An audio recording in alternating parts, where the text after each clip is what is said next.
2026-27 academic year కి admissions ని ఆహ్వానిస్తుంది పల్లవి engineering college. నాక్ ఏ గ్రేడ్ గుర్తింపు, అత్యాధునిక మౌలిక సదుపాయాలు, 91% పైగా ప్లేస్మెంట్ సక్సెస్ రేట్ తో టాప్ ఎంఎన్సీ కంపెనీలో ఉద్యోగ అవకాశం. అడ్మిషన్ల కోసం 9247528134 9247528135 నంబర్స్ ని ఈ రోజే సంప్రదించండి. తమిళనాడు నెక్స్ట్ ముఖ్యమంత్రి యాక్టర్ విజయ్ జోసెఫ్ మీ అందరినీ షాక్ చేశాడు. Exit polls, pundits last 1 year నుంచి 8-10% ఓట్లు వస్తాయి కానీ గెలిస్తే ఆయన ఒక్కటి సీటు గెలుస్తాడు కానీ కొంతమంది 1 నుంచి 5 సీట్లు గెలుస్తారన్నారు కానీ ఏ ఒక్కరు కూడా 2 days బిఫోర్ మాత్రమే ఒక్క పోల్ ఆయన గెలుస్తున్నాడు అన్నారు. కానీ నేను ముందు నుంచి ఆయననే బ్లెస్సింగ్ ఇచ్చింది కారణం ఏంటి? స్టాలిన్ గారిని నేను కలిశాను, ఫోటో చూడండి, 3-4 years బ్యాక్.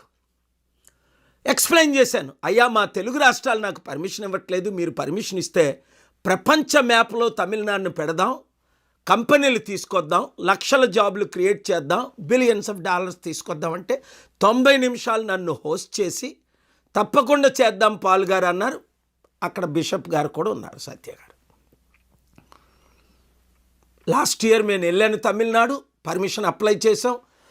ప్రవీణ్, పెద్ద వారు అందరూ మా కోఆర్డినేటర్స్ అక్కడికి వెళ్ళి డిసెంబర్లో పర్మిషన్ అప్లై చేసాం, జనవరిలో మరలా అప్లై చేసాం, ఫిబ్రవరిలో ఫిబ్రవరి 22ని క్రూసైడ్ అయితే ఫిబ్రవరి 18 వరకు పర్మిషన్ ఇవ్వలేదు. సరికదా ఇవ్వద్దని చెప్పాడు. కారణం ఏంటి అంటే ఒక Christian Paul Dinakaran family relation, Stalin గారి కొడుకు ఉదయనిధి దినకరన్ అని నాకు లాస్ట్ మినిట్ తెలిస్తే వెంటనే పార్కొట్లో ప్రెస్ మీట్ పెట్టాను. చూడండి, బిషప్లు అందరూ నాతో కూర్చున్నారు, ఏం మాట్లాడారు. So mister Stalin, truly speaking,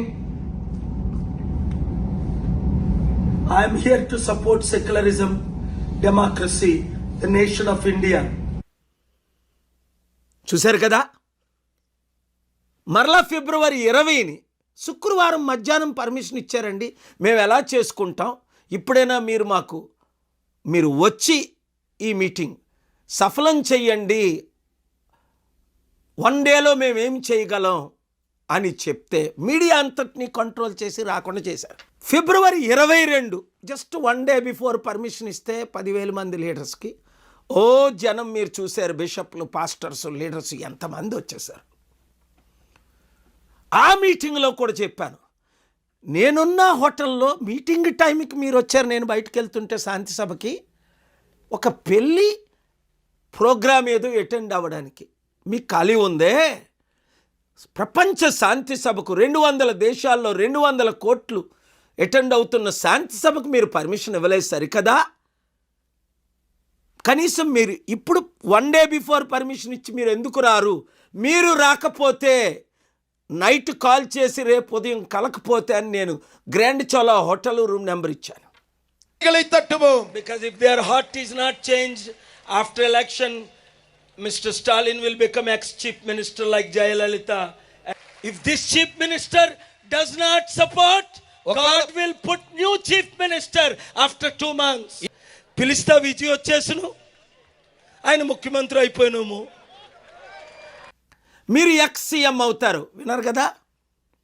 అప్పుడు నేను అంటూ విజయ్ని పిలిచినా బాగున్ను, ఆయన సీఎం అయిపోయినేమో అన్నా. వెంటనే విజయ్ క్లోజ్ ఫ్రెండ్ గారు కాల్ చేసి నన్ను వచ్చి కలిసి మాట్లాడి మా ఇద్దరిని కలిపారు. అప్పుడు నేను వచ్చి క్యాంపెయిన్ చేస్తానని తమిళనాడు కూడా వెళ్ళి మా లీడర్స్ అందరికీ చెప్పాను. మనల దగ్గరికి వచ్చిన వాళ్ళు అందరూ అన్నారు, లేదు ఆయన గెలవడాన్ని మీరు ట్రై చేయకండి, లేదు మీరు శపించిన వాళ్ళు నేను శపిస్తా, మీరు దీవించిన వాళ్ళు దేవుడు దీవిస్తాను అన్నాడు. అదే జరిగింది రాజశేఖర రెడ్డి గారి టైంలో 2009లో మన చారిటీ సీట్లు దోచుకునేటప్పుడు భూమి మీద లేకుండా దేవుడు చేసేసాడు. మరలా ఇప్పుడు ముఖ్యమంత్రులు 2024 జగన్మోహన్ రెడ్డి నన్ను కలవనందుకు మాజీ ముఖ్యమంత్రి అవుతాను జనవరి 9ని మీడియా అందరి సమక్షంలో ఆయన్ని కలవడానికి వెళ్ళినప్పుడు నేను చెప్పాను. విజయసాయి రెడ్డి వచ్చి నాకు చెప్పినప్పుడు జూన్లో ఆయన మాజీ ముఖ్యమంత్రి అయ్యాడు. ఇప్పుడేంటి, దేవుడు ఫైనల్ వార్నింగ్ ఇస్తున్నాడు మన ముఖ్యమంత్రులకి. తెలుగు ముఖ్యమంత్రులారా వినండి, నా సొసైటీని టీఏపీపీసీ నా చారిటీల్ని నా దగ్గర నుండి తీసుకొని వెళ్ళి ఎవరికో ఇచ్చేయడానికి మీరు ప్రయత్నిస్తున్నారే, దేవుని ఉగ్రత ఆయన మీద వచ్చినట్టు భూమి మీద నుంచైనా మీరు ఉండరు, లేదా మీ పొలిటికల్ పార్టీ సర్వనాశనం అయిపోద్ది, గుండాగైనా చేస్తారు. నాతో పెట్టుకోకండి. పెట్టుకున్న వాళ్ళు ప్రపంచంలో ఒక్కడ మిగరలేదు. ఎందుకు? దేవుని కొరకు, సత్యం కొరకు, ప్రజల కొరకు, శాంతి కొరకు రాత్రి పగలు కష్టపడుతున్నాను మీ కొరకు. అప్పుడు మీరు నోబెల్ పీస్ ప్రైజ్ నాకు ఇవ్వాలి, భారతరత్న ఇవ్వాలని అప్పుడు మీరే కదా, మీ పార్టీలే కదా నాకు లెటర్లు రాశారు. మరి ఇప్పుడేంటి? కనుక దేవుడు మరొకసారి మీకు ఫైనల్ వార్నింగ్ ఇస్తున్నాడు. ఎవరు ఊహించినట్టు విజయ్ గెలిచాడు. విజయ్, కంగ్రాచ్యులేషన్స్, దేవుడు నిన్ను దీవిస్తాడు, నువ్వు మారకుండా ఉండు. మంచి సమిట్లు పెడదాం, ప్రపంచం నుంచి అన్ని లక్షల ఉద్యోగాలు, 100 కంపెనీలు, లక్షల ఉద్యోగాలు తీసుకొద్దాం, తమిళనాడుని అభివృద్ధి చేద్దాం. తెలుగు రాష్ట్రాల్లో మనకు అధికారం వచ్చినంత వరకు ఈ వీడియో ప్రతి ఒక్కరికి షేర్ చేయండి, ఇంటింటికి పంపించండి, ప్రతి గ్రూప్లో పంపించండి. ప్రజలకు శాంతి రావాలంటే ప్రజాశాంతి అన్నది మర్చిపోకండి. Thank you very much.